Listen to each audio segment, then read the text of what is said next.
আজি world bicycle day.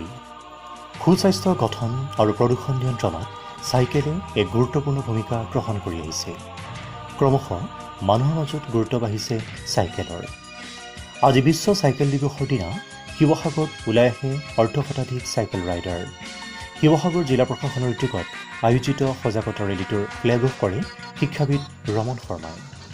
আৰক্ষী অধীক্ষক অমিতাভ সিনহাই সহযোগ কৰা সজাগতা ৰেলীটোৰ নগৰৰ বৰ্ডিং খেলপথাৰৰ পৰা ওলাই ৰাষ্ট্ৰীয় ঘাইপথেদি ভটিয়াপাৰ ৰুদ্ৰসাগৰ জয়সাগৰ হৈ প্ৰায় 30 কিলোমিটাৰ ভ্ৰমণ কৰি পুনৰ বৰ্ডিং খেলপথাৰত সামৰণি পেলায়।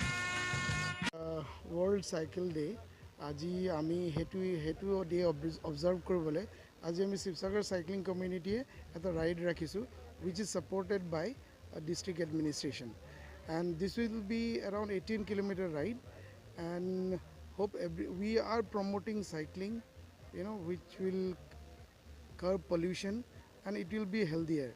We need to give something to our next generation in these days of a mobile phone and computer games. So everybody should come out, pedal, be healthy. That's it.